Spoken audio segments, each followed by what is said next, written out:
Right in the middle of our Christmas Eve dinner, with candles flickering and Silent Night drifting softly through the speakers, my daughter-in-law Vanessa slammed her wine glass down so hard it cracked. "You're nothing but a freeloader, Gloria," she shouted, her voice slicing through the room. "You've lived here rent-free for years. This is my house now." Forks froze mid-air. My son David's eyes widened, the grandchildren stared at me with mouths slightly open, and even the Christmas tree lights seemed to pause their twinkling. I felt every heartbeat echo in my ears.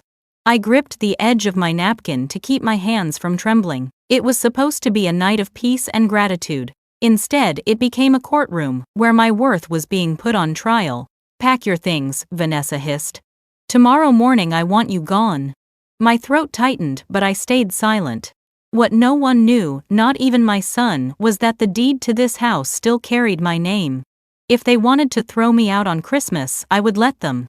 But they would regret underestimating a woman who built this home with her own hands. The clinking of cutlery and whispered confusion filled the air as I forced myself to breathe. I looked around the table at the food I had cooked, the roasted ham sweet potato casserole, the apple pie cooling on the counter, and felt something inside me break. Vanessa's voice still rang in my ears, loud and cruel, echoing off every polished surface. She had waited until every relative and neighbor was present to humiliate me. I caught sight of the youngest grandchild, little Maya, staring at me with wide, scared eyes. I smiled faintly for her sake and reached for my water glass to steady myself. My son didn't say a word. He lowered his gaze, chewing slowly, pretending not to notice. I saw in his eyes the same fear I had once seen in his father's: fear of conflict, fear of confrontation. That same silence that had kept me small for so many years. When the last carol faded and the chatter resumed in awkward tones, I quietly stood up and began clearing plates. "You don't have to," Mom, David muttered weakly, not meeting my eyes. "Sit, enjoy the evening." But the damage had been done. I needed to move, to do something with my hands before my heart collapsed under the weight of shame. As I reached for a broken ornament that had fallen near the fireplace, I whispered to myself, "Not here. Not tonight." I refused to let this woman destroy Christmas for my grandchildren. They didn't need to see their grandmother crumble. Vanessa poured herself another glass of wine and leaned back in her chair, smirking. "See, always cleaning, always fussing, that's all she's good for." Laughter rippled from her side of the table, her sister, her mother, a few of David's friends who barely knew me. I felt my jaw tighten. I had fed these people, ironed their table linens, and strung lights on that very tree now sparkling beside us. Every ornament carried a story of the years I had spent keeping this family together. And now I was being cast out like unwanted clutter. I excused myself, murmuring that I needed air. No one stopped me. I walked down the hallway toward my room, my feet heavy on the wooden floorboards I'd polished every week since the day I moved in. My reflection stared back at me from a framed family photo, me between David and Vanessa on the front porch, smiling as if nothing could break us. I almost laughed at the lie of it. Behind that glass was the illusion of peace. Behind this night was betrayal. Inside my room, the scent of pine and cinnamon drifted in from the living room. I sat on the edge of the bed and let the silence wrap around me. My chest burned with the effort of holding back tears. I reached into the nightstand drawer and took out the sealed envelope I'd kept hidden for years. Inside it was a photocopy of the property deed, one that still listed Gloria L. Bennett as co-owner. I had never needed to use it before. I had trusted David and Vanessa to keep their word, to remember that I sold my own small house to help them buy this one. But trust, I was learning, can turn into a weapon when placed in the wrong hands. I traced my finger over my name, the ink faded but legible. My husband Robert had insisted on keeping my name on the title back when we bought the house. For security, he'd said, with that half smile. You never know how life turns. He was right, even if I hadn't wanted to believe it then. I folded the paper carefully and slipped it into my coat pocket. The air in the room felt heavier now, but my mind was strangely calm. Downstairs, the laughter grew louder. Vanessa's voice sharp and triumphant. I could picture her gesturing dramatically to her guests, performing grief mixed with authority. "She's been staying with us for years," she'd say. "Eating, sleeping, doing whatever she wants, never paying a cent. They'd nod pity her, and I would become the villain in her carefully curated story. I exhaled slowly, letting the sound of her lies fade into the background. My husband had taught me another lesson long ago: never fight the loudest person in the room. Wait until the room quiets down. Then speak once, and let truth do the talking. I walked to the window. Snow had begun to fall soft and steady, coating the world in silence.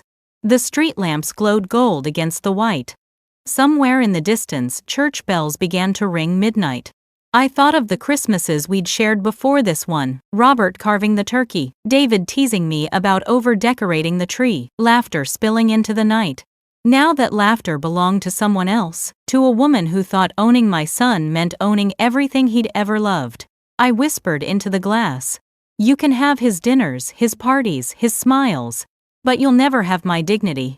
When I finally turned off the light, the sound of wind brushed against the window like a whisper of warning. I sat for a long time in the dark, listening to the faint ticking of the clock on the dresser. I wasn't angry anymore. I was awake. Tomorrow they would expect me to leave quietly. They would expect tears, pleas, maybe one last humiliation before they shut the door. But they didn't know me. Not really. The woman they saw as weak had survived a husband's illness, years of double shifts, and raising a child alone. A Christmas eviction would not be the thing that broke me. Outside, the snow thickened. The house glowed behind me like a memory already fading. I pressed the deed against my heart and whispered, "You wanted me gone by Christmas morning, Vanessa, fine. But come New Year's we'll see who truly owns this house." The house was quiet when I woke before dawn, the kind of silence that feels like it's waiting for something to break. My suitcase lay open on the bed, half filled, surrounded by the echoes of Christmas decorations, still hanging in the hallway. The scent of pine needles and cold ham lingered in the air. I stared at my hands for a long time before I started folding clothes, each shirt a memory pressed between layers of disappointment. The snow outside had piled thick along the porch railing, glowing faintly under the streetlight. Somewhere downstairs, the refrigerator hummed a small steady sound in a house that no longer wanted me. Every fold of fabric brought back the weight of what I had done for this family. I remembered when I first moved in just after Robert passed. David had begged me, "Mom, it'll be easier if we're together. Vanessa and I could use the help." I'd sold our smaller home in Decatur and poured the money into the down payment for this one. It was supposed to be our safe place, where generations would gather for Christmas dinners and birthdays. But over time, the warmth turned into distance. Vanessa began with polite smiles, then sighs, then words dipped in contempt. I told myself to stay quiet for the children's sake, to keep peace at the table. Now silence had turned into my exile. I packed my nightgown, my Bible, a few photos, and the framed picture of Robert holding David at 5 years old. His smile in that photo had always steadied me. "You're the glue, Gloria," he'd say whenever life got hard. "You hold everyone together." I thought about those words now and felt their irony, because glue only works if what it's holding together wants to stay connected. I closed the frame, gently wrapping it in one of Robert's old scarves. My chest felt tight, but my mind was clear. I heard footsteps outside my door, David's. He hesitated before knocking lightly. "Mom," his voice was soft, uncertain. I opened the door and saw my son standing there, his hair, messy, eyes rimmed with sleeplessness. He looked younger, somehow lost. "Vanessa didn't mean what she said last night," he started. "She's been under stress with the kids and her job." "David," I interrupted, my voice quiet but firm. "Stress doesn't turn kindness into cruelty. It only reveals what's already there." He blinked, guilt flickering in his eyes. "I'll talk to her." "Maybe we can." "There's nothing to fix tonight," I said. "You made your choice when you said nothing." His shoulders slumped, and for a moment I wanted to reach out to hold him like I did when he was small. But I didn't. "I love you," I added softly. "That won't change. But respect has to be earned back." He nodded, words failing him, and turned away. I closed the door gently behind him. The quiet afterward felt heavier than before. When the clock struck 6, I zipped the last suitcase shut. I took one last walk around the room. The wallpaper was still the same cream color Robert had chosen years ago. My Christmas sweater hung on the back of the chair, a forgotten piece of cheer. On the dresser sat a snow globe David had given me when he was 12, inside a little church, surrounded by glitter snow. I picked it up, turned it once, and watched the flakes swirl before setting it back down. "Goodbye, old friend," I whispered. I carried the suitcases downstairs slowly. The steps creaked beneath my weight. Vanessa was waiting in the living room, arms crossed, her silk robe catching the morning light. She didn't bother to hide the satisfaction in her smirk. "Leaving early, I see," she said, sipping coffee. "Probably for the best. Less awkward for everyone." I met her gaze. "You have a beautiful way of making cruelty sound like courtesy." Her eyes narrowed. "I'm not cruel, Gloria. I'm practical. You've lived here long enough." I paused at the doorway, tightening my scarf. "You're right about one thing," I said calmly. "I have lived here long enough." She frowned, sensing something she couldn't name, but I didn't give her the chance to respond. I opened the front door. The air outside bit at my cheeks, crisp and sharp, but it smelled like freedom. I stepped out into the snow, my boots sinking into the powder. Behind me I could feel Vanessa's glare like a cold wind against my back. My car sat parked at the curb, a thin layer of frost on the windshield. I loaded my suitcases into the trunk one by one. When I closed it, I glanced back at the house, the wreath still hung on the door, gold ribbon gleaming. For years that wreath had been my symbol of togetherness. Now it looked like a crown on a house of strangers. I whispered Merry Christmas, not as a wish but as a farewell. The streets were empty as I drove toward the edge of town. Snowflakes danced in the headlights, turning the world into a blur of white. I didn't know exactly where I was going, I just knew I couldn't stay. A faded roadside motel appeared like an oasis, its neon sign buzzing faintly, spelling vacancy in red letters. I pulled in and parked. The lot was nearly empty, except for a pickup truck and a Christmas tree, tied to its bed, still wrapped in netting. Inside, the lobby smelled faintly of bleach and old coffee. The clerk barely looked up as I signed in. "One night?" he asked. "Maybe more," I said, sliding over my ID. He handed me a key attached to a large plastic tag, Room 7. The key felt heavy in my palm.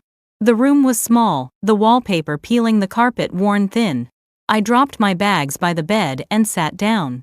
For a moment I just listened, the hum of the heater, the distant sound of tires on the highway, the steady rhythm of my own breathing. I reached into my coat pocket and pulled out the folded deed. The edges were frayed but the words were clear. Gloria L. Bennett, co-owner. I traced my name again, slower, this time feeling the strength in every letter. "Robert," I whispered, "you always said I'd need this someday." Looks like someday came. The heater clanked loudly, then steadied. I stood, went to the small table, and took out my phone. I scrolled through the contacts until I found the name I hadn't called in years. Clark Winston, attorney at law. He'd been Robert's old friend, the man who handled our insurance after Robert passed. My thumb hovered over the call button, but I hesitated. I wasn't ready yet. Tomorrow maybe. Tonight I just needed to breathe. I went to the window. Snow still fell softer now, blanketing the parking lot in white.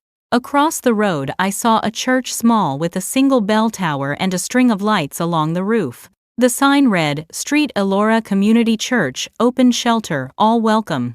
For a moment I considered walking there, but I was too tired. Instead, I sat by the window and watched the bell tower glow faintly through the snowfall. The world outside looked peaceful, untouched by betrayal or grief. My phone buzzed, a text from David. "Mom, please don't make this worse. We can talk later." I stared at the screen, my chest tightening. I didn't reply. Sometimes silence is the only truth people deserve. I poured myself a cup of water from the bathroom sink and sat again, pulling my knees close. The motel smelled of dust and detergent, but it was mine for the night. I had no one to answer to, no footsteps above me, no eyes judging what I said or did. For the first time in years I felt like I could breathe. Before lying down, I opened my purse and took out the small envelope labeled deed copy. I placed it on the nightstand beside Robert's framed photo. His smile, steady and kind, met my tired eyes. "I'll fix this, Robert," I murmured, not with anger. With truth. Outside, the snow slowed to a gentle drizzle. The world quieted, as if holding its breath. I turned off the lamp and lay back on the bed, listening to the soft hum of the heater. For the first time that night my heart didn't ache, it burned steady like a candle that refused to go out. When sleep finally came, it wasn't heavy with sorrow. It carried a whisper, faint but sure: justice doesn't need to shout, it just waits for morning. Sunlight spilled weakly through the thin motel curtains, painting uneven stripes across the bedspread. I lay still for a while, listening to the muffled traffic from the highway outside. My body ached from the night's unrest, but my mind felt strangely clear, sharper than it had in years. The first thing I saw when I sat up was the folded deed on the nightstand edges, worn from years of being kept close but hidden. I reached for it, my name on the paper, steady as if time itself had guarded it. Gloria L. Bennett, it read next to the faded signature of my husband Robert. For the first time since Christmas Eve, I allowed myself a small, quiet smile. The house that Vanessa claimed as hers had my name written into its bones. The motel heater clanked to life, puffing out air that smelled faintly of rust and dust. I poured myself instant coffee from a paper packet and sipped it while sitting by the window. Outside, the snow was beginning to melt, revealing patches of gray sidewalk and brown grass. Life, it seemed, was moving forward without waiting for me to catch up. But I wasn't lost, I was preparing. I opened my purse, took out a small notebook, and wrote a single sentence on the first page: December 26th, the day I stopped apologizing for existing. As the caffeine warmed me, memories stirred. 15 years ago, when Robert and I first bought the house, it had been a dream we built from long shifts and late nights. He worked for the railway company, often gone for days, and I took on extra nursing shifts to make up the difference. We chose that house because it had a front porch wide enough for Sunday chairs and a kitchen window facing east so the morning light could hit my coffee cup just right. Robert was cautious. He'd insisted on adding my name to the title. "You'll thank me one day," he'd said with that half grin. I could never resist. Life changes glow, and people change with it. Paper doesn't lie. He'd been gone almost 10 years now, but those words had lived quietly in me. Back then, I didn't think I'd ever need that kind of protection from my own family, no less. I'd trusted David completely, loved him so deeply, that when he asked to move in after his wedding, I didn't hesitate. Vanessa had smiled sweetly, then bringing me tea and calling me Mom. It hadn't taken long for that sweetness to curdle. Over the years, the warmth of family dinners turned into invisible boundaries. My space shrinking to one small room, my presence treated like clutter in my own home.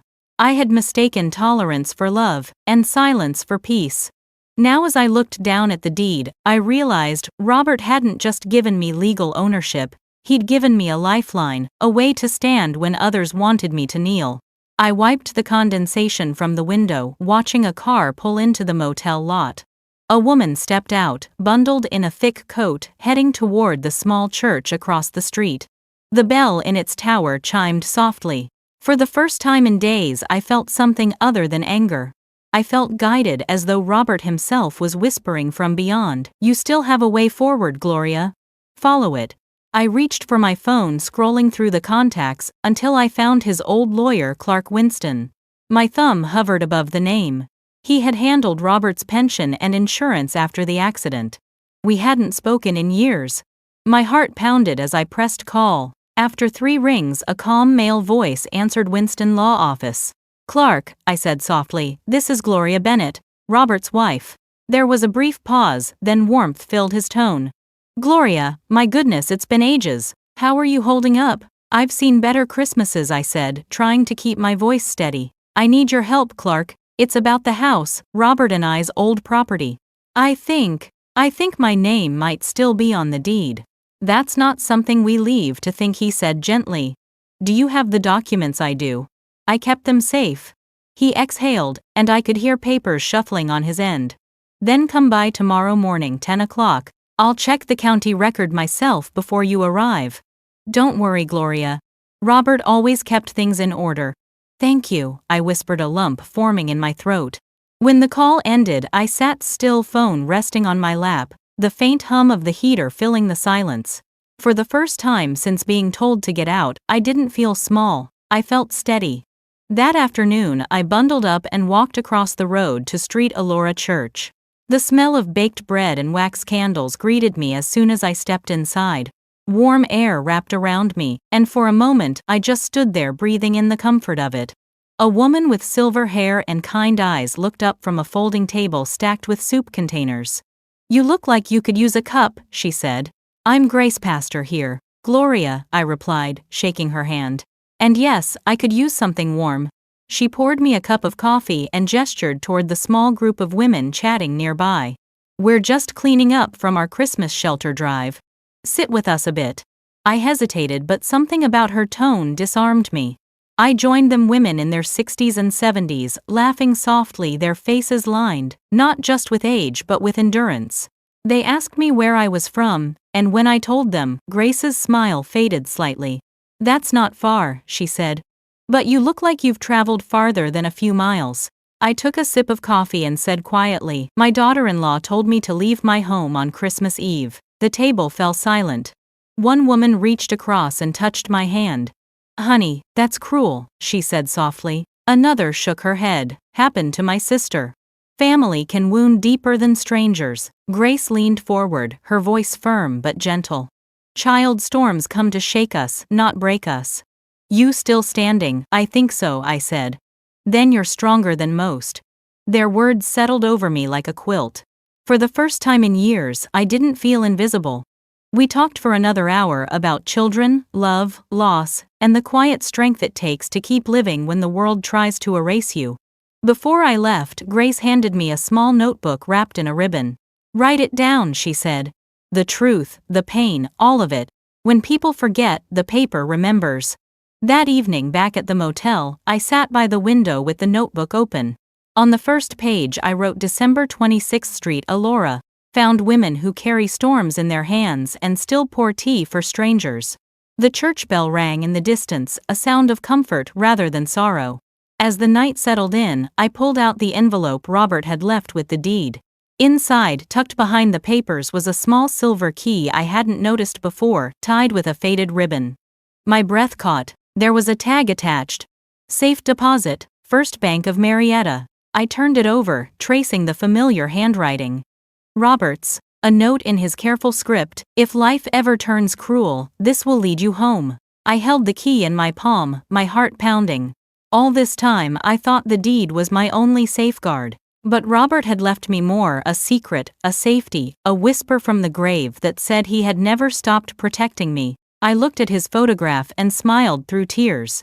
"You really did think of everything, didn't you?" The silver key gleamed in the lamplight as if alive. Tomorrow I would go to the law office and find out exactly what it opened. For now, I closed the notebook and whispered into the quiet. "I'm not done yet." Outside, the snow had stopped. The world looked washed clean, as if preparing for something new. I watched the reflection of the key shimmer against the windowpane and thought, justice is waiting, I just have to turn the lock. The next morning I woke to a pale gray light leaking through the thin curtains, the kind that makes everything look softer but colder. I barely slept, my mind looping between Robert's handwriting and the silver key that now rested on the nightstand beside me. I kept touching it through the night, half afraid I'd wake up and find it gone, like it had only been part of a dream. But it was real. I could feel its cold metal weight in my palm, its edges smooth from years of waiting. Robert had left me a secret, and today I was going to find out what it was. I dressed carefully, choosing a navy sweater and my wool coat, brushing the lint from the sleeves as if preparing for a meeting that mattered. In a way, it did. Outside the world was still half asleep. Cars moved slowly through slush, the sound of tires whispering over wet asphalt. I packed the key, the deed, and my notebook into my purse, then stood at the motel door for a long moment before locking it behind me. The chill bit my cheeks, but it felt good to breathe air that wasn't recycled through motel vents. The sign for Street Elora's bell tower peeked faintly over the rooftops, the sound of chimes drifting across the street. It reminded me that I wasn't walking into this day alone. The law office sat downtown, tucked between a florist and an old diner that smelled like bacon grease and cinnamon rolls. The windows were frosted with fake snowflakes, and a small sign read Winston and Pierce, attorneys at law. When I stepped inside, a bell jingled softly over the door. The warmth hit me first, followed by the faint scent of paper coffee and lemon polish. Behind the desk sat a familiar face, Clark Winston himself, older now, with more silver in his hair but the same calm eyes I remembered from years ago. "Gloria Bennett," he said, rising to shake my hand with genuine warmth. "It's been too long." I smiled faintly. "You haven't changed much, Clark. Maybe a few more wrinkles of wisdom." He chuckled and gestured toward the chair across from his desk. "I'll take that as a compliment. Sit down, let's see what you've got there." I took out the envelope with the deed and the small silver key, setting them carefully on the desk. The sight of Robert's handwriting made his expression soften. "He always was a meticulous man," Clark said quietly. "You two built quite a life together." "We did," I said. "And now I think he left me something I don't fully understand." Clark adjusted his glasses, unfolding the papers. "You were right to come in. Your name is still listed as co-owner. That means any attempt by your son or his wife to claim full ownership wouldn't hold up in court. But," he trailed off, picking up the key, "this changes things. First Bank of Marietta, that's a safe deposit key." "I figured that much," I said. "But I never opened any box with Robert. Not once." He leaned back in his chair. "Robert opened it himself about 6 months before he passed. He asked me to witness some paperwork related to it. Said it was insurance for the future." My heart caught. "Did he ever say what was inside?" Clark shook his head slowly. "No, and I didn't ask. But judging from the way he handled it, I'd bet it's something important. Documents maybe, or financial accounts." A tremor passed through me, hope mixed with fear. "Could it help me keep the house?" Clark smiled kindly. "Mrs. Bennett, I'd say your husband's foresight already did. But whatever's in that box might ensure you never have to worry again." For a moment I couldn't speak. My throat closed around a lump that refused to move. I blinked hard, trying not to cry in front of him. "He always said he'd take care of me even if he couldn't be here." Clark nodded, pushing the papers back toward me. "And he did. Take that key to the bank. I'll call ahead so they expect you. If anything happens, if Vanessa or David try to contest you, call me immediately." I nodded. "Thank you, Clark, for not treating me like some fragile widow." "You were never fragile, Gloria," he said, smiling. "Just quiet. There's a difference." I left the office feeling lighter than I had in weeks. The winter air didn't sting as sharply, and for the first time my steps had purpose. I stopped briefly at the diner next door, ordering a cup of coffee and toast. The waitress, a cheerful young woman with a messy bun, smiled and said, "Cold day to be out, ma'am." "Not cold enough to stop me," I said, and the confidence in my own voice surprised me. At noon, I arrived at First Bank of Marietta. It was an old red brick building with tall marble columns, the kind of place that made you stand up straighter just walking through the doors. The teller, a middle-aged woman with reading glasses perched on her nose, greeted me politely. "How can I help you today?" I placed the key on the counter. "I believe I have a safe deposit box here. My name's Gloria Bennett." She looked at the key, then at her computer. "Box number K, 412, I said, reading from the small tag. Her eyebrows rose slightly. "Yes, Mrs. Bennett, we do have a record for that. Would you like to access it today?" My heart thudded. "Yes. Please." She asked for my ID, then gestured for me to follow her through a heavy door. We passed a corridor lined with metal drawers, each marked with tiny brass numbers. The room smelled faintly of steel and polish. When we stopped before box K 412, she smiled gently. "Take all the time you need, dear. I'll give you privacy." She left and I was alone with the hum of fluorescent lights and the echo of my heartbeat. My hands trembled as I slid the silver key into the lock. It turned smoothly, like it had been waiting for me.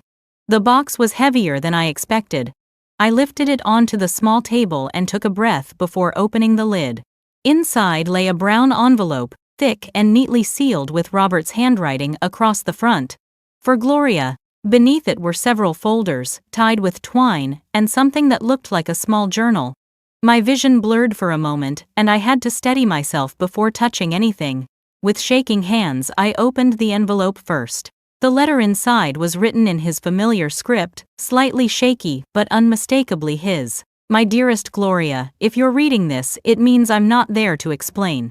I can't imagine the kind of strength it took for you to get here, but I know you have it. You always did. Inside this box are things I couldn't talk about while I was alive, savings, investments, and some documents I hope will protect you.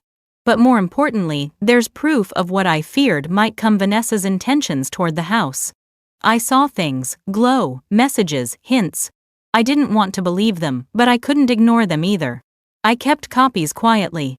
If anyone tries to hurt you or take what's yours, use them. Don't be afraid to fight. You've spent a lifetime keeping peace. Now keep your dignity. That's the truest kind of justice. Love always. Robert. Tears blurred the words as I read them again and again. I pressed the paper to my heart, the ache in my chest, both heavy and warm. He had known. Somehow Robert had seen this storm long before it came. And even after death, he was shielding me. I wiped my eyes and opened the second folder. Inside were printed copies of emails, some financial documents, and my breath caught screenshots of text messages between Vanessa and someone labeled T. The words made my stomach twist. She'll cave eventually. Old people always do. Just get her to sign something. We can refinance once she's out. I stared at the messages until my vision blurred again, but this time with anger instead of sorrow. My hands trembled, not with fear but with clarity. Robert had given me more than protection, he'd given me a weapon of truth. When I left the bank, the clouds were breaking apart, letting sunlight filter through. The cold wind brushed my face, but I felt unshakable. The key in my pocket felt lighter now, almost warm. I knew what I had to do next. As I reached my car, I whispered, "Thank you, Robert. You built more than a house. You built my way out." And when I started the engine, it didn't sound like a car leaving a motel, it sounded like a life beginning again. The wind howled through the trees as I pulled into the parking lot of Street Elora's that evening, headlights slicing through the falling snow. The church bell rang softly in the distance, each chime echoing like a heartbeat in the cold air. I had spent the entire afternoon driving without direction, the envelope from the bank sitting beside me on the passenger seat, like a silent companion. The letter from Robert, the proof he'd gathered, the documents, everything had changed the way I looked at my life. I wasn't a guest in that house anymore. I was the rightful owner. But ownership, I was beginning to understand, wasn't just about papers. It was about finally reclaiming my voice. Inside the church hall, the women from the Women of Light group were cleaning up after their community dinner. The smell of stew and cornbread still lingered in the air. "Grace," the pastor looked up when I entered, her face lighting with surprise. "Gloria, you came back." I smiled faintly, brushing snow from my coat. "Couldn't stay away. Thought I'd help before the night ends." She waved me in. "You don't have to help, dear. Sit. You look like you've seen ghosts." I hesitated before answering. Maybe I did, or maybe they finally stopped hiding. Grace tilted her head, sensing the weight in my words. She motioned toward the coffee pot. "Come sit. Tell me." I sat at the long wooden table, the warmth of the mug steadying my hands. "My husband left me something," I began. "A safe deposit box. He must have known what was coming. There were documents, proof of what my daughter-in-law was planning. He left it all for me." Grace didn't speak for a while. Then she smiled gently. "You see, sometimes God doesn't give us warnings. He gives us preparation." I nodded, staring into the coffee's dark surface. "He did. But now I don't know what to do with it. I don't want revenge. I just want peace." She leaned forward, her voice low and calm. "Peace isn't the absence of justice, Gloria. It's what follows when justice is done right." Her words settled in me like warm light. I thought about Vanessa's smirk, her voice dripping with contempt. I thought about David's silence. And then, for the first time, I thought about how this could end, not with shouting or broken families, but with truth so undeniable that silence would no longer protect her. After the women left, Grace placed a hand on my shoulder. "You'll know when the time comes. And when it does, don't let fear speak louder than you." I left the church that night feeling calmer than I had in days.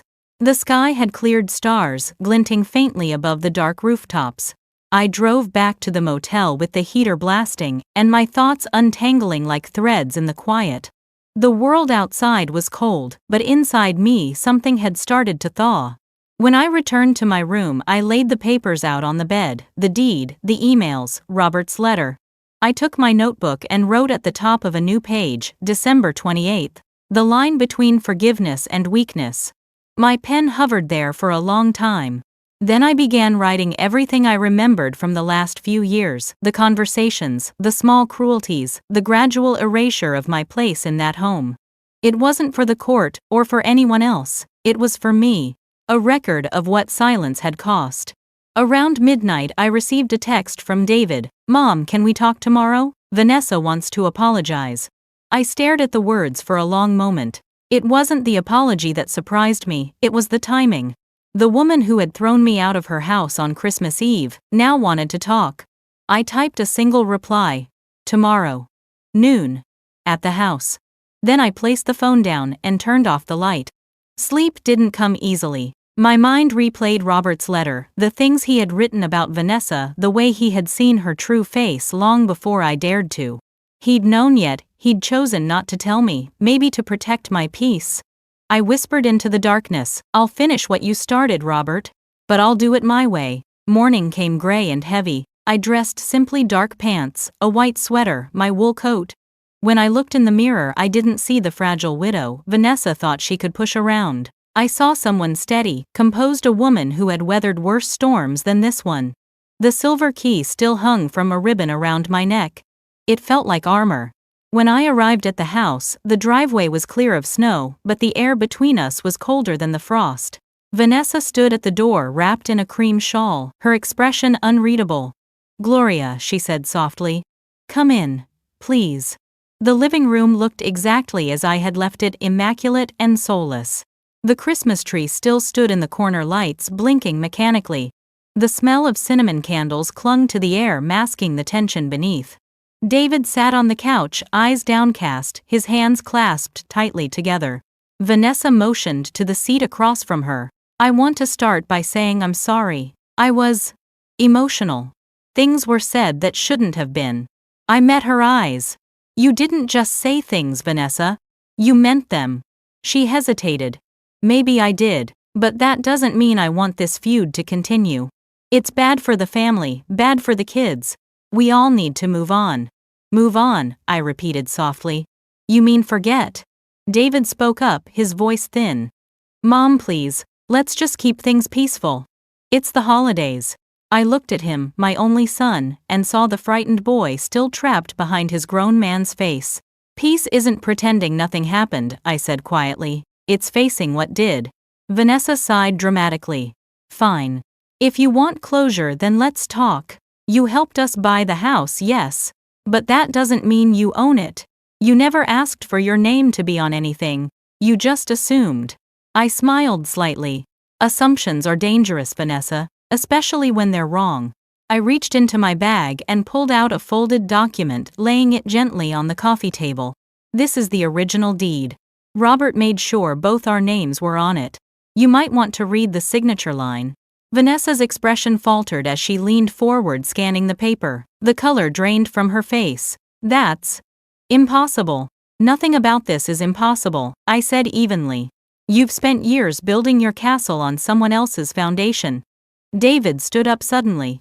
"Mom, what are you trying to do? Destroy us?" I looked at him with a sadness I couldn't hide. "No, David, I'm trying to remind you what integrity looks like. You let her throw me out of my own house." He opened his mouth but no words came. Vanessa's composure shattered. "You can't take it back now," she hissed. "Everyone knows you left. I left because you told me to," I said, my voice steady. "And because I was tired of being your target. But you can't erase ownership with insults." Robert made sure of that. For a long moment no one spoke. The ticking of the clock filled the room, loud and relentless.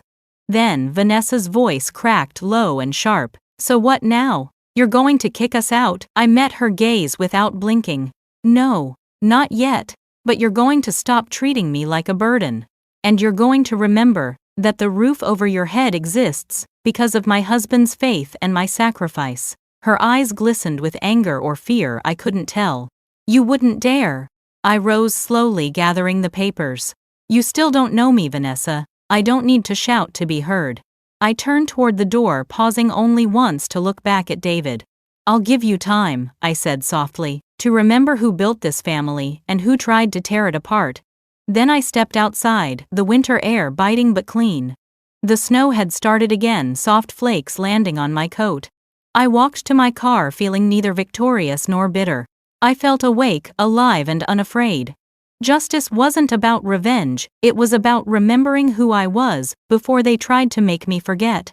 2 days passed before I heard from David again. The snow had turned to a dull gray slush along the sidewalks, and the Christmas lights that once made the neighborhood glow now hung dim and half-broken. I'd spent those days between quiet moments at street Laura and long hours sitting by the motel window watching life go on outside while my own waited in suspension. Every time my phone buzzed, I half expected it to be Vanessa's next move, her pride refusing to die quietly. But when it finally did ring, it was David's voice, tired and uncertain. "Mom, can we talk? Just you and me." We met at a small diner near the edge of town, the kind that hadn't changed its wallpaper since the 70s. The waitress called everyone sweetheart, and the smell of bacon and burnt coffee filled the air. I arrived first and ordered tea, needing something warm to hold. David walked in a few minutes later, his shoulders hunched against the cold. He looked older than he had just a week ago. Guilt had a way of aging people faster than grief. "Hi, Mom," he said, sliding into the booth. His voice was soft, careful, as if he were approaching a stranger. I nodded. "Hi, David. You look tired." He gave a short laugh. "That's one word for it. Vanessa hasn't slept much either." I raised an eyebrow. "Conscience tends to do that." He looked down, stirring his coffee, even though it was already black. "I didn't come here to defend her. I came to understand. The deed, the papers you really had, all that. This whole time I met his eyes. I didn't need to prove anything to you until I was forced to. Your father wanted to make sure I'd never end up homeless or helpless. He trusted you to protect me, David. Not her." His throat bobbed. "I know," he whispered. "I failed you." The words hung between us like a confession. I didn't rush to fill the silence. I let him sit with it. After a while, he said, "Vanessa's scared. She thinks you're planning to take the house." I sipped my tea slowly. "I don't need to take what's already mine."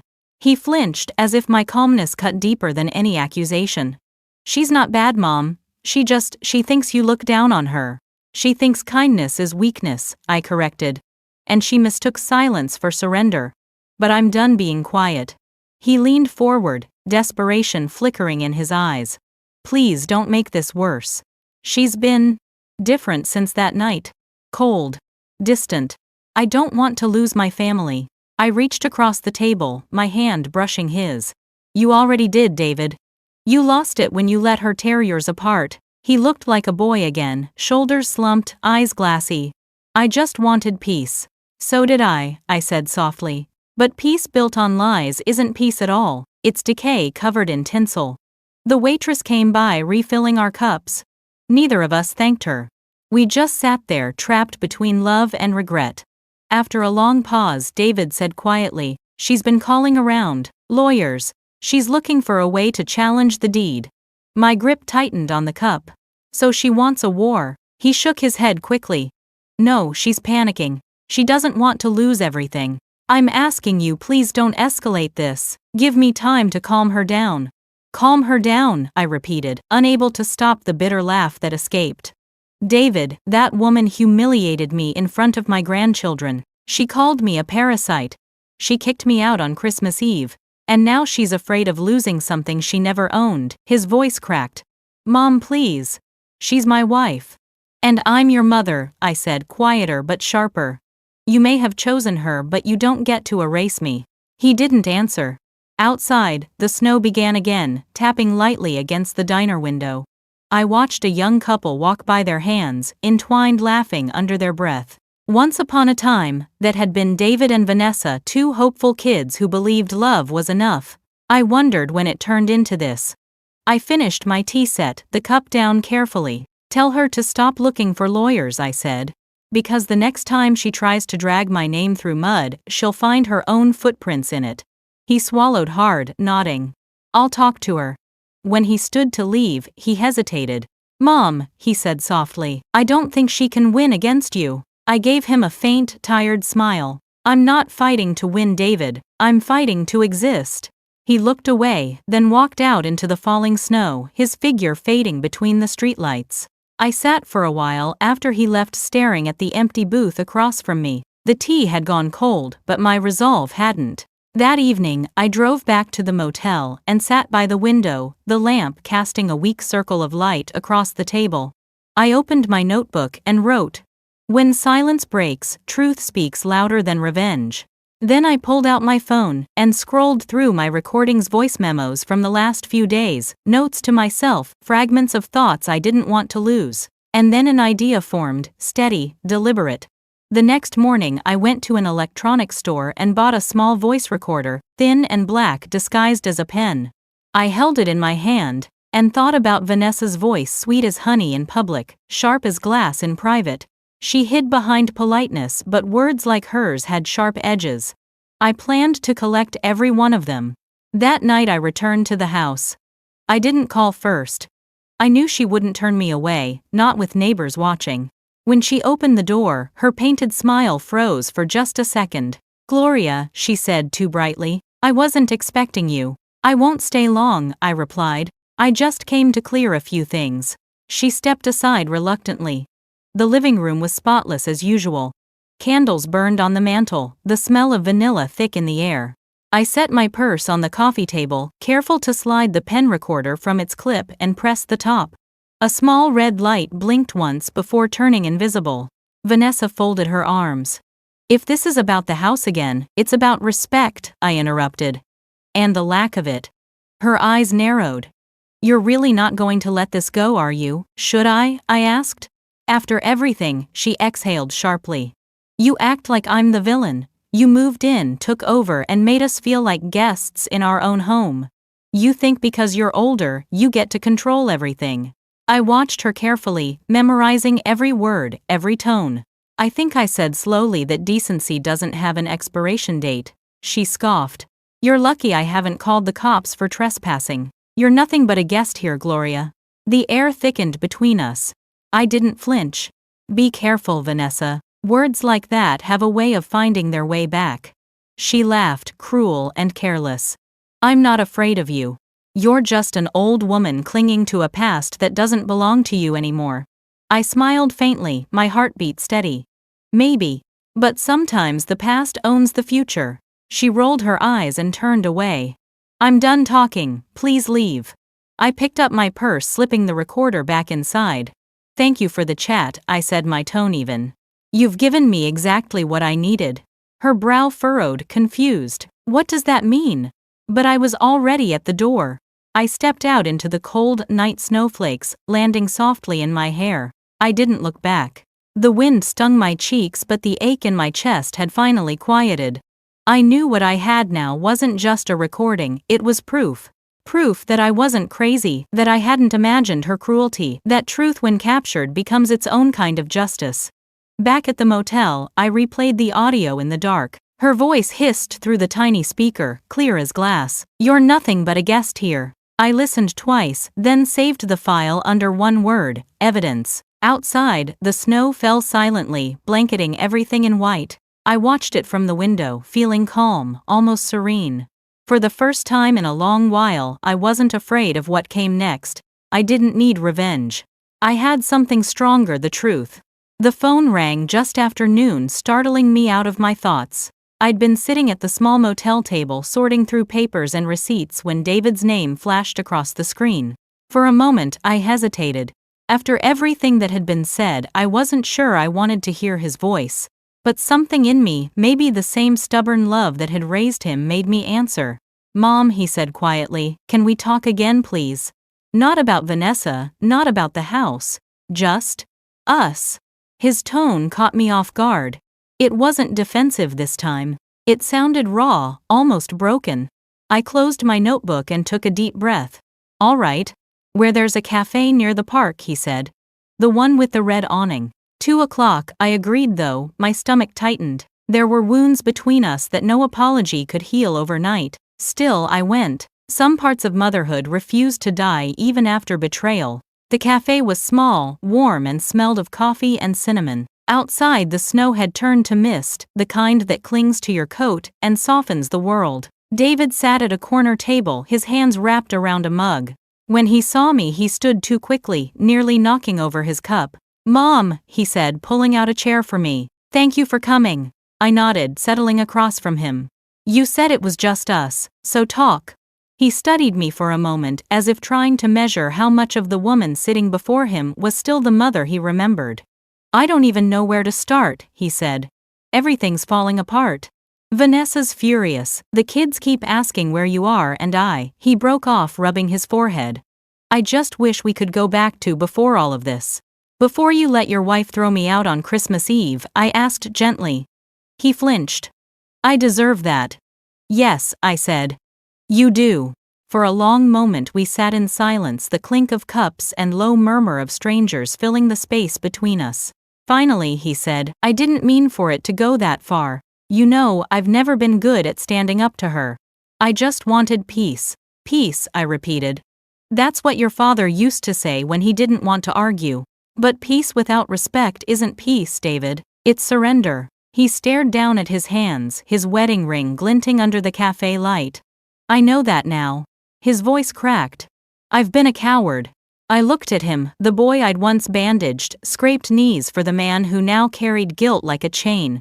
"You made mistakes," I said softly, "but I'm not here to punish you." He looked up, startled. "You're not?" "No," I said.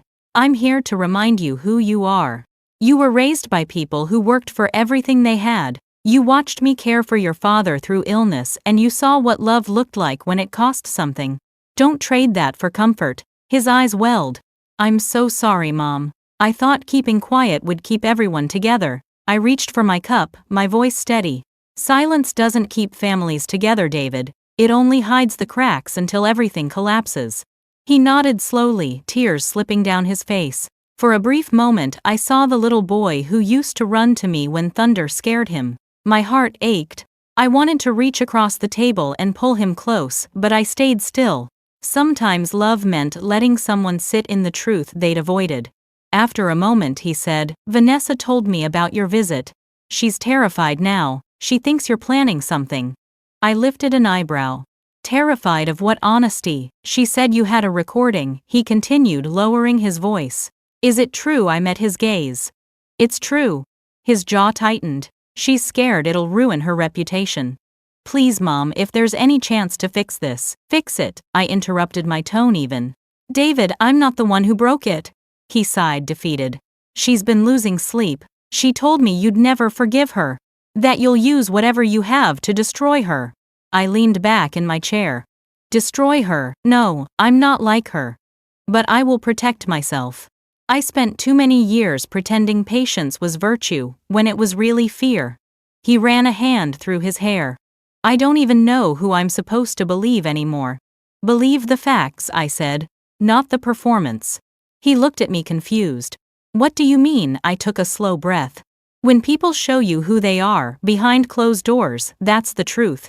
Don't confuse someone's tears in public for repentance." His face crumpled.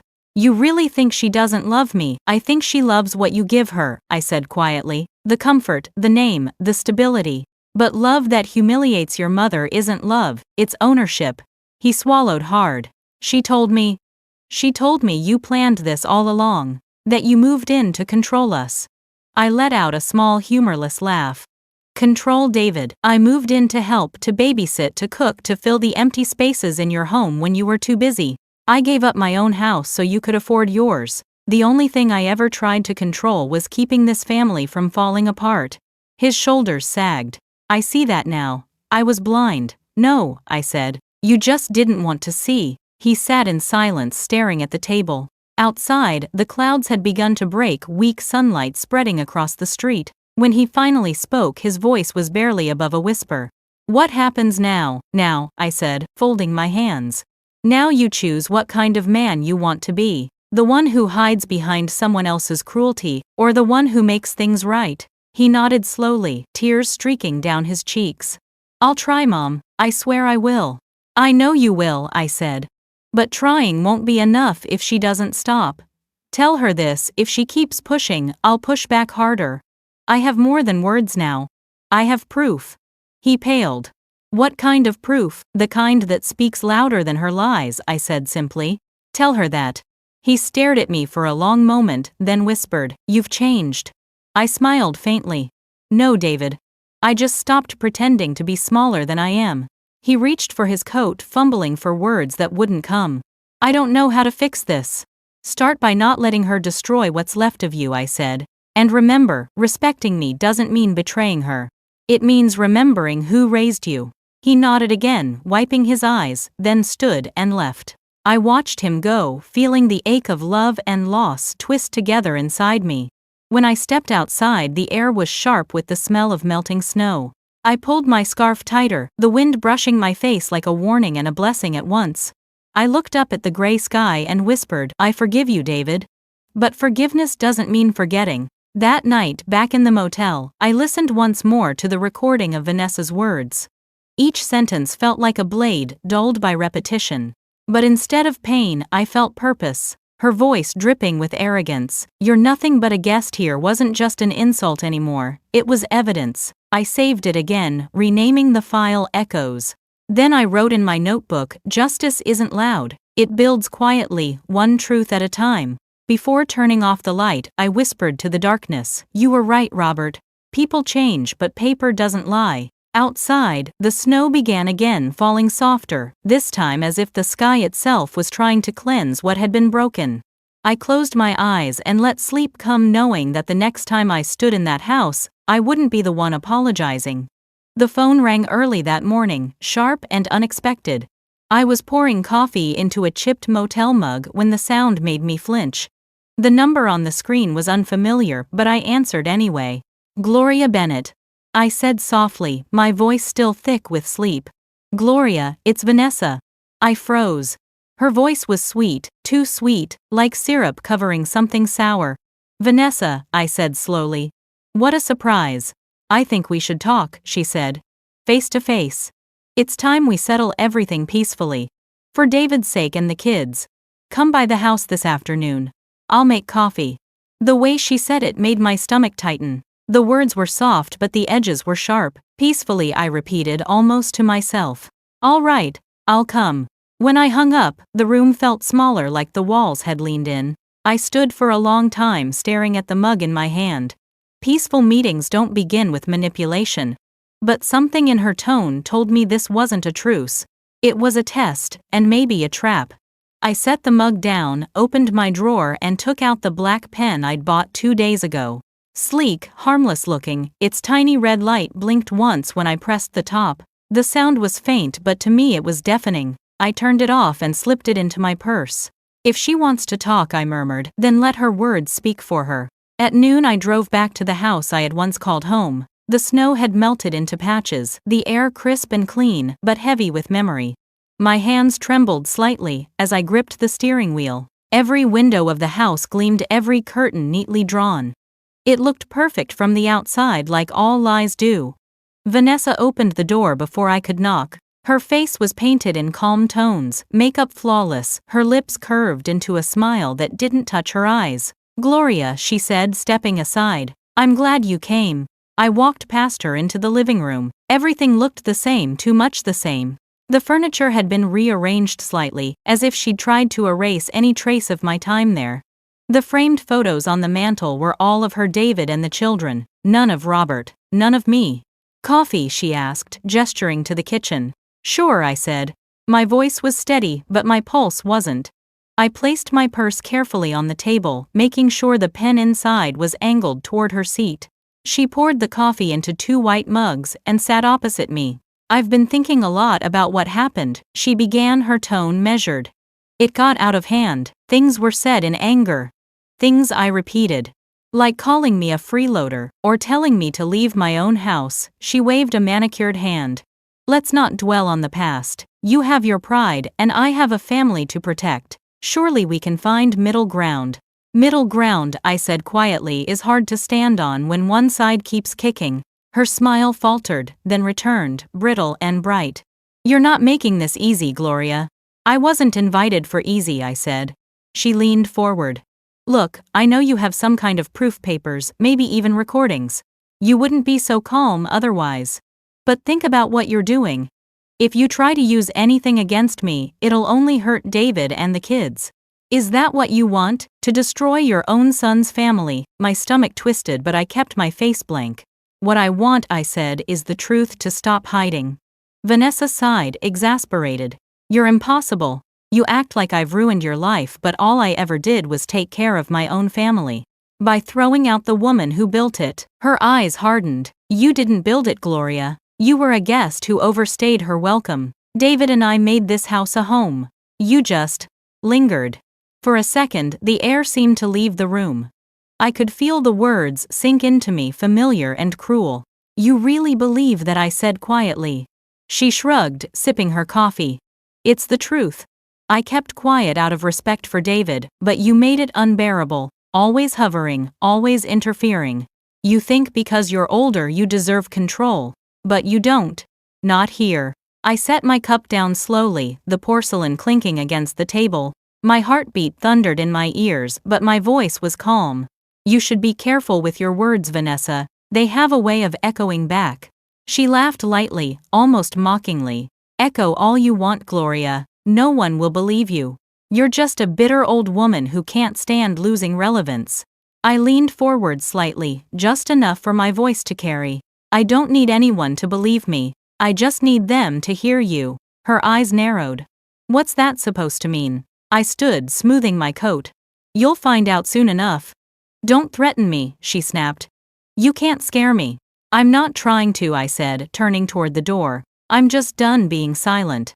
When I left, the cold air hit me like relief. I walked down the driveway, each step heavier with clarity. The sound of the recorder in my purse, still running, still capturing every venomous word, was the only rhythm I needed. I didn't drive straight back to the motel. Instead, I stopped at the small park near the church. The benches were dusted with frost, the lake half-frozen ducks huddled near the water's edge. I sat down, pulling the recorder from my bag. My thumb hovered over the stop button before I pressed it. The faint click sounded like justice beginning to breathe. When I played it back, her voice filled the air around me, smooth, cold, and cruel. You didn't build it, Gloria. You were a guest who overstayed your welcome. The words cut deep even now, but beneath the pain was something sharper: satisfaction. Her own arrogance had done what I couldn't unmask her. The recording ended with my calm reply, and I found myself smiling faintly. You'll find out soon enough. I tucked the recorder away, my fingers steady. Around me the world was quiet, just the crunch of snow beneath the feet of a passing stranger, the distant hum of traffic. I thought about Robert and the way he used to say, "Never argue with a liar, Glo. Just let them talk long enough and they'll bury themselves." By the time I returned to the motel, dusk had fallen. I locked the door, hung up my coat, and sat on the edge of the bed. The small lamp cast a warm circle of light on the table, illuminating my notebook. I opened it and wrote in neat, deliberate letters, "Evidence Heshone," the words she buried herself with. Then I drew a line underneath and wrote, "Silence used to make me invisible. Now it's my shield." I saved the recording on both my phone and the small USB drive Clark had given me for safekeeping. As I labeled the file, I whispered to myself, "She thinks this is over. But this is just the beginning." I closed my notebook, leaned back against the headboard, and listened to the faint wind pressing against the window pane. For the first time in weeks, the silence didn't feel heavy. It felt powerful. Before turning off the light, I glanced at Robert's photo on the nightstand and whispered, "I'm not trembling anymore, love. You'd be proud." Outside, the night deepened, and the snow began again, soft, quiet, and unstoppable. Just like the truth. The invitation arrived 2 days later, slipped under the door of my motel room in a white envelope sealed with gold foil. The handwriting was unmistakably Vanessa's perfect cursive, each loop deliberate. Family gathering to honor Robert and Nathan's memory, December 31st. I stared at it for a long moment, tracing the embossed letters with my finger. She was trying to play the gracious hostess again, pretending nothing had happened. I could almost hear her voice dripping with charm as she told everyone how wonderful it would be to start the new year as a family. But I knew better. This wasn't an olive branch. It was a stage. And I intended to bring the spotlight she'd been avoiding. That morning, I ironed my navy dress, the same one I had worn at Robert's memorial. My reflection in the mirror was calm, steady. I tied my scarf around my neck, slipped the USB and recorder into my handbag, and tucked the deed neatly inside a folder. When I looked up, I saw my husband's photograph on the dresser. "Time to come home, Robert," I murmured. The drive back to the house felt surreal. The streets were slick with melted snow, and holiday decorations blinked faintly on front porches, as if trying to keep their cheer alive a little longer. When I turned onto the familiar street, I slowed. The house glowed from within windows, lit voices faint through the glass. It looked warm, inviting, and false. Vanessa opened the door before I could knock. She wore a deep red dress and her signature smile. "Gloria," she said brightly. "I'm so glad you could make it. I wanted us all to start fresh." "Fresh," I echoed. "That's one word for it."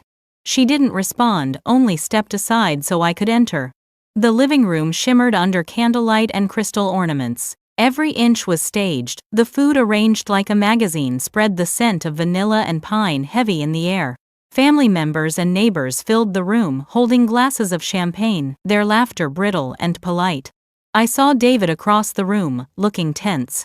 When our eyes met, he gave me a small hesitant nod. "Everyone," Vanessa called out, her voice lifting above the chatter. "Before dinner, I'd like to thank you all for coming to celebrate Robert and Nathan's memory and the family we've built together." She smiled at me as if daring me to ruin her perfect tableau. "It means so much to have Gloria here. After all, she's part of this home too." I almost laughed at the irony. "Part of this home." She said it as if generosity dripped from her tongue. I clasped my hands together, holding my silence, while she continued to play the grieving daughter-in-law. Then, as if on cue, a man I hadn't seen before stepped forward. He was tall, silver-haired, wearing a gray suit. His briefcase gleamed under the light. Vanessa's smile flickered when she saw him. "Mr. Clark Winston," I said softly. "Thank you for coming." He inclined his head. "Mrs. Bennett asked me to stop by with some documents. I didn't realize it would be quite such a full house." Vanessa's face went pale. "Gloria, this isn't the time." "Actually," I interrupted, my tone calm, "it's the perfect time. Family should hear the truth together, don't you think?" Conversations faltered. Glasses clinked against tables. The music seemed to fade into the background. David stepped forward, uneasy. "Mom, maybe we can." I raised a hand. "No, David, you've had enough silence." Clark cleared his throat and opened his briefcase. "I'll make this brief. 3 months before Mr. Bennett passed, he filed an addendum to his will, naming his wife Gloria Bennett as co-owner and beneficiary of all real estate purchased jointly. This includes the property currently located at 412 Maple Avenue." The room fell completely still. I could feel Vanessa's glare burning into me, but I didn't look at her. Clark continued reading from the paper. "Any attempt to transfer or refinance said property without the consent of the co-owner is considered fraud under state law." Gasps rippled through the room. David's mouth opened, but no words came out. Vanessa took a step forward, her voice sharp. "This is ridiculous. That can't be right. There must be some mistake." "There isn't," Clark said evenly. "The document is verified, signed, and witnessed.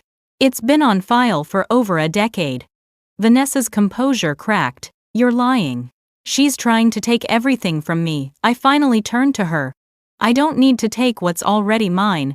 You made this harder than it ever needed to be, Vanessa." Her face flushed crimson.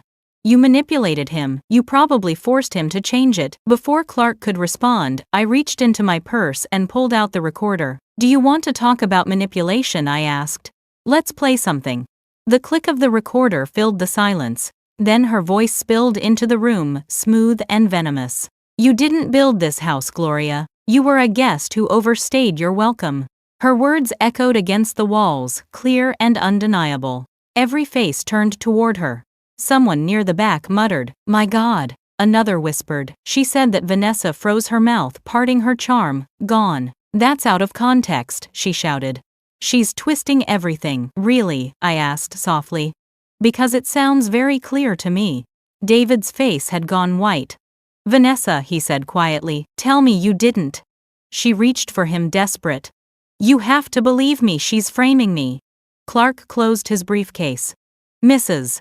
Bennett, the recording was verified by timestamp and metadata. There's no editing. Her hand dropped. "You can't do this to me," she whispered. I took a slow step forward. "I didn't do anything to you, Vanessa. You did it to yourself." The murmurs grew louder. I saw my granddaughter clutching her father's arm, confusion in her eyes.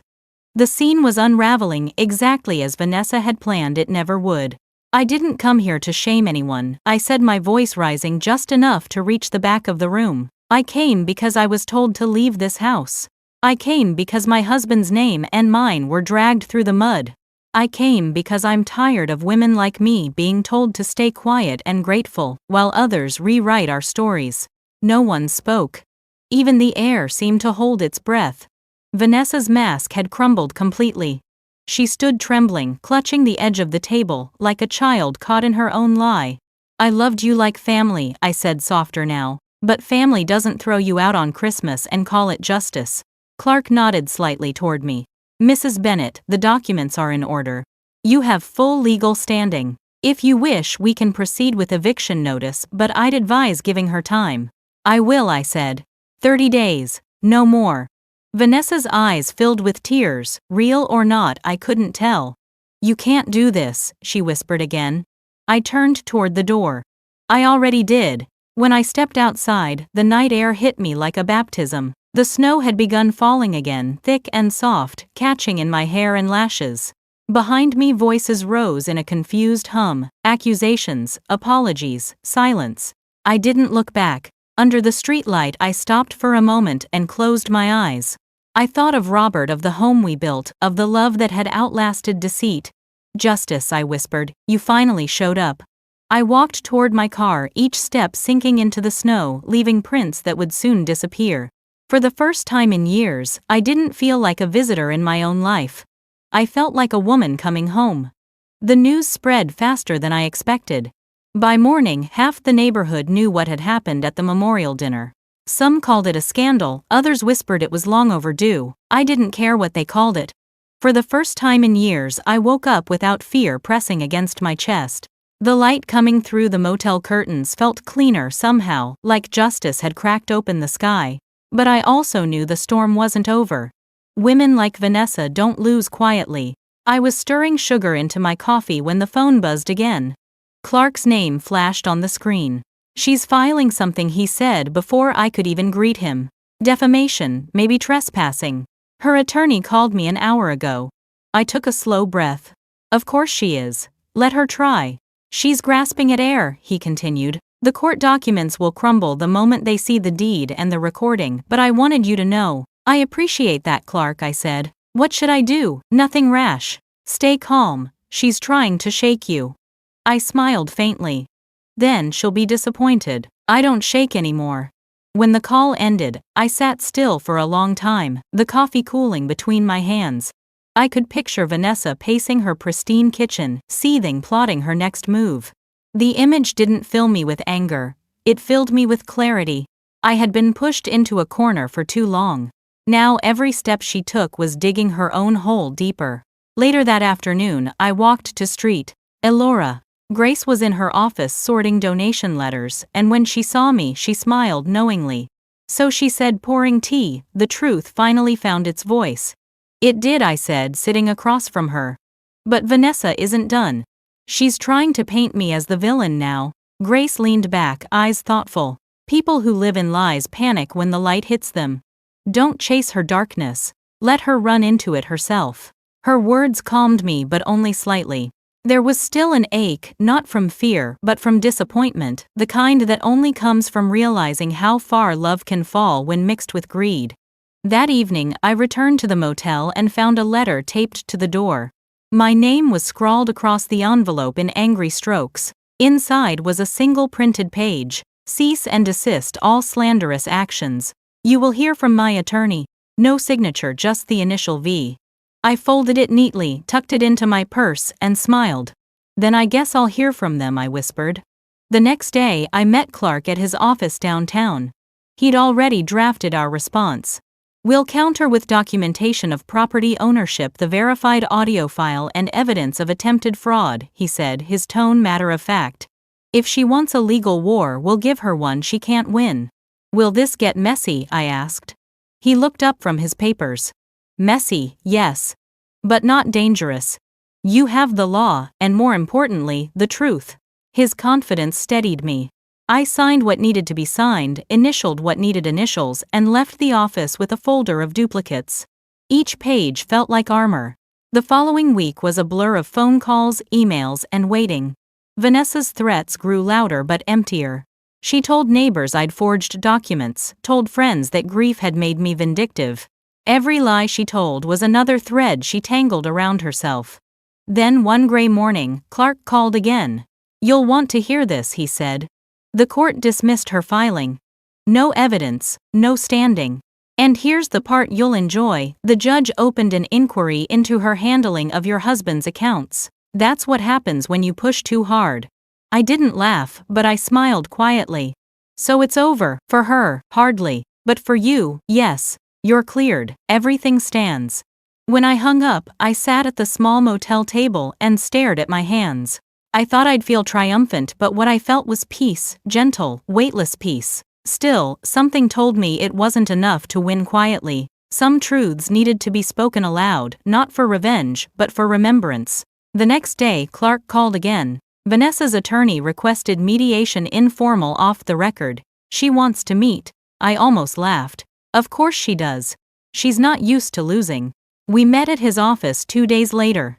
When I arrived, Vanessa was already there, sitting across from Clark's desk.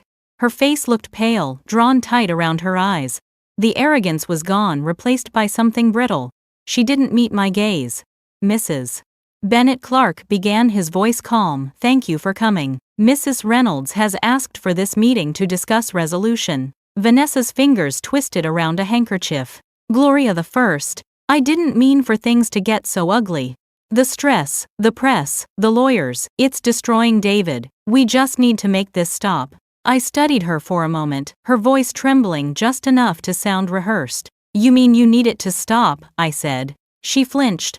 "I'm asking for understanding. For peace." "You had peace," I replied softly.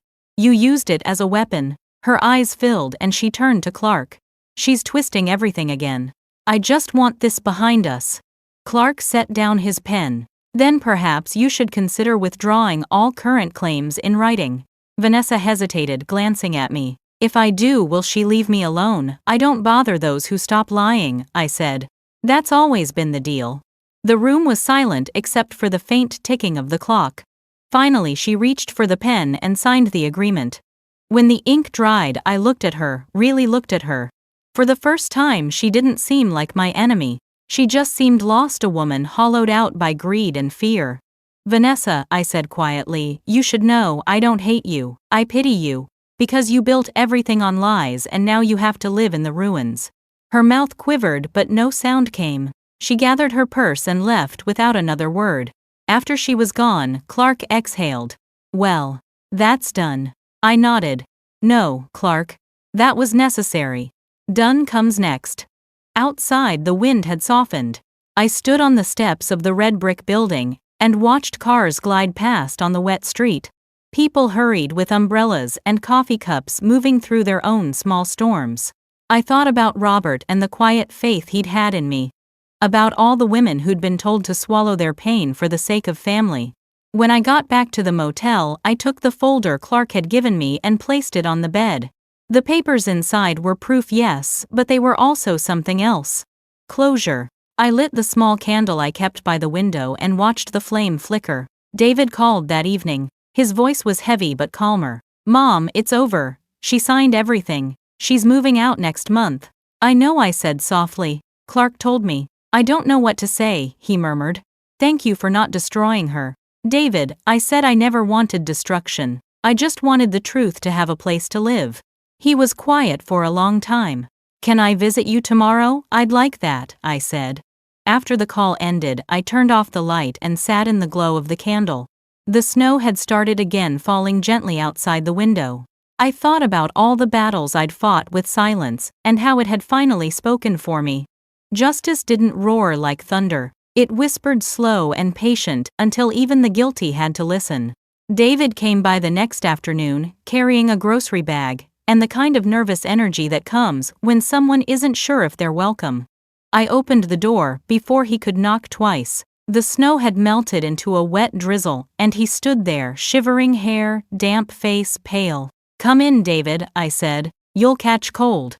He hesitated at the threshold, eyes scanning the modest motel room, the 2 suitcases in the corner, the stack of papers neatly tied with ribbon, the candle burned halfway down. Then he exhaled and stepped inside. "I brought soup," he said. "Chicken noodle. You used to make it when I was sick." I smiled faintly. "You remembered." "I remember everything," he murmured, setting the bag down on the small table. For a while we didn't speak. He busied himself with the soup, pouring it into 2 plastic bowls, fumbling with the spoons. I watched him silently. His shoulders looked heavier, as if the weight of the past weeks had settled there. Finally he sat across from me and cleared his throat. "She's gone," he said quietly. "Vanessa. She packed last night. Took the kids to her sister's in Denver." I nodded. "I know. You knew? Clark told me she filed the withdrawal notice this morning. It's official." He rubbed his forehead. "Everything's falling apart. The house feels empty, cold." "It's supposed to," I said softly. "A house built on lies never stays warm for long." He flinched but didn't argue. For a few minutes, the only sound was the faint hum of the heater and the clatter of spoons against plastic. Then he said, "Mom, I don't expect you to forgive me." I looked up. "But you want me to." He gave a small broken laugh. "I don't deserve it. You trusted me, and I failed you. I let her treat you like that." "You did," I said simply. "But you also came here today." He blinked. "You're not angry." I was, I said, "for a long time. But anger's heavy, David. It hurts the one carrying it more than the one who caused it. I don't have room for that weight anymore." He swallowed, hard eyes glistening. "I was scared, Mom. Scared to stand up to her. She controlled everything, money, friends, even how I spoke. I thought if I kept the peace, things would get better." I reached across the table, placing my hand over his. "Peace built on fear always breaks, son. You can't build love where respect is missing." He nodded, tears sliding down his cheeks. "The kids keep asking where you are. They miss you." My throat tightened. "I miss them too." He hesitated. Do you want to see them?" I smiled faintly. "When they're ready. I don't want them caught in the middle. Let them have some calm first." He nodded, wiping his face. Then he reached into his coat pocket and pulled out a small box. "I found this in the attic," he said, pushing it across the table. I opened it slowly. Inside was Robert's old watch, the one with the faint crack on the glass and initials engraved on the back.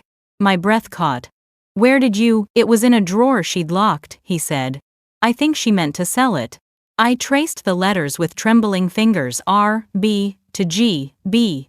"For every time I couldn't be there, this will keep me with you." Tears blurred my vision. "He gave me this on our 25th anniversary," I whispered. "Said it was to remind me that love outlasts time." David looked down. "I think he'd be proud of you, Mom." I smiled through the ache. "I think he'd be proud of both of us." The rain tapped gently against the window, steady and rhythmic. For a moment, it felt like the world had quieted enough for peace to finally settle between us. After lunch, David stood to leave. "I'm going to start fixing the house," he said. "Not for her, for us, for you. You'll come back, right? It's your home too." I looked at him for a long moment before answering. "Maybe someday, but not yet. Some places need time to breathe before they can be lived in again." He nodded slowly, understanding. He hugged me, then awkwardly at first, like someone relearning how to hold affection without guilt. But when he held on tighter, I felt the boy I'd raised, the one who used to run to me after every scraped knee, return for just a second. "I love you, Mom," he said. "I love you too, David. Always." After he left, the room felt quiet but not lonely. I sat by the window, turning Robert's watch over in my hands, watching the light glint across its face. The second hand still ticked. After all these years, it was still working. That evening, I drove to the house one last time. The sky was streaked with gold and gray, the kind of winter sunset that feels like an ending and a beginning at once. I parked across the street and sat in the car, engine off, watching the lights flicker on inside. David had already begun taking down the Christmas decorations. The big tree in the window, once glowing with false warmth, now looked simple, almost humble. I thought of all the memories that house had seen: Robert fixing the porch steps, David bringing home his first paycheck, Vanessa smiling too sweetly as she set the dinner table. A part of me would always belong there.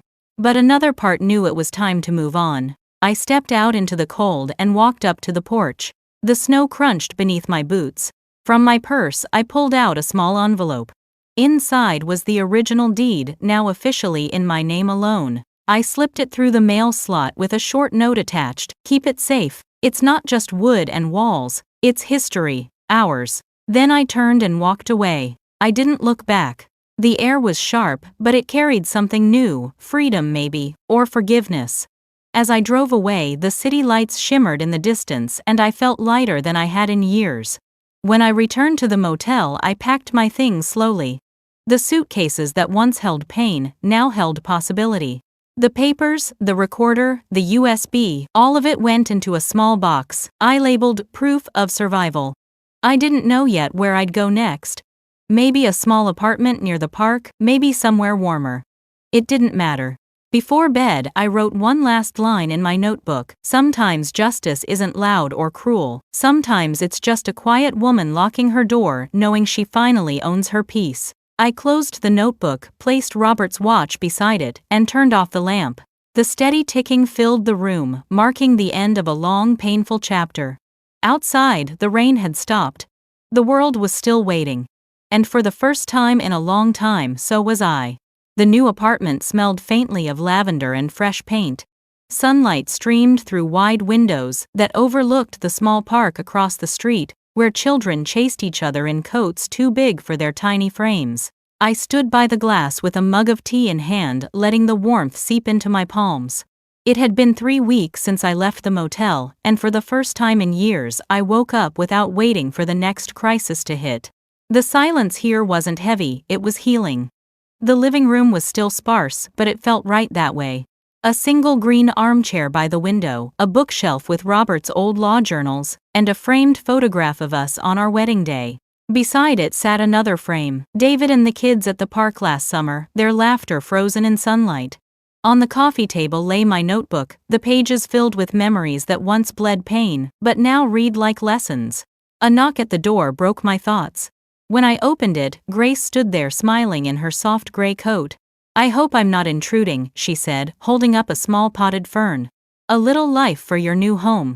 "You could never intrude," I said, smiling back. "Come in, please." She stepped inside, her eyes sweeping the room. "You've made it cozy already. It feels like peace lives here." "That's what I was hoping for," I said. "Peace, and maybe a bit of purpose." She nodded, setting the plant by the window. "You know, we've been short a volunteer for the seniors reading group at Street Alora. Would you consider joining? They'd love someone with your storytelling spirit." I laughed softly. "Me? A storyteller?" Her smile deepened. "Gloria, you lived through a story most people would never believe. You've got more strength and grace in your silence than most people have in their entire lives." I looked out the window at the sunlight dancing across the floor. "Maybe I could share a little," I said. "If it helps someone else find their voice." "Then that's all the purpose you need," Grace said. After she left, I spent the afternoon unpacking boxes, carefully arranging dishes, folding blankets, and placing each photograph where it belonged. When I finished, I sat in the armchair, took a deep breath, and felt the world settle around me. The quiet hum of life beyond my walls was no longer something to fear. It was proof that life went on, and so did I. Later that evening, the phone rang. It was David.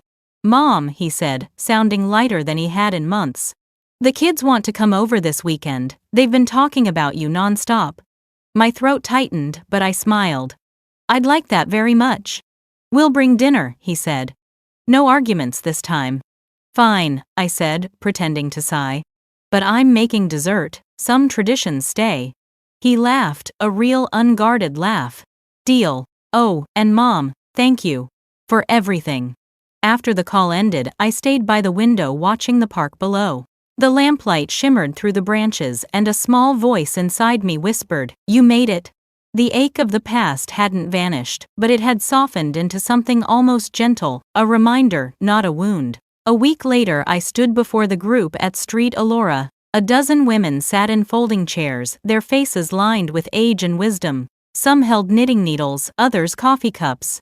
Grace introduced me, but I barely heard her words. When it was my turn, I stood slowly, hands trembling, just enough to feel alive. "I don't have a script," I began. "Just a story. About a woman who lost her voice for too long and found it again when she refused to be erased." The room grew quiet. I told them about love and betrayal, about family and strength, about the night I stood outside my own home holding a silver key and a broken heart. I told them how justice doesn't always roar, it sometimes whispers through locked doors, through letters, through quiet resolve. When I finished, no one spoke at first. Then one woman, Evelyn, who'd been silent the whole meeting, said softly, "You just told my story too." Another nodded. "And mine." And just like that, I realized the story wasn't just mine anymore. It belonged to every woman who'd been told she was too much, too old, too burdensome. Every woman who'd been silenced by the people she loved most. When the session ended, Grace hugged me. "You see," she whispered, "your pain turned into light." That night, as I walked home under the winter sky, snow began to fall again, thin and quiet, like forgiveness descending from the heavens. I tilted my face upward and let it melt against my skin. Each flake felt like a promise. Back home, I brewed a cup of tea and sat in the armchair, the city lights twinkling beyond the glass. I took out my notebook and wrote on the first blank page, "This isn't the end, it's the beginning of peace." Then I closed it and slipped it into the drawer beside Robert's watch. The second hand still ticked steady and sure. I picked up the phone, opened the video app, and hesitated for a moment before pressing record. My reflection filled the screen, older, softer but stronger than ever. "Hello," I began, my voice calm but clear. "My name is Gloria Bennett. I'm 68 years old, and this is a story about losing everything, only to realize that sometimes what you lose clears the path for what you deserve. If you're listening wherever you are, I want you to know something.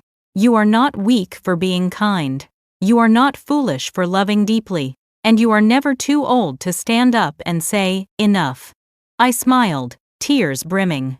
If my story has reached you, tell me where you're watching from. Every comment reminds me that I'm not alone, and neither are you.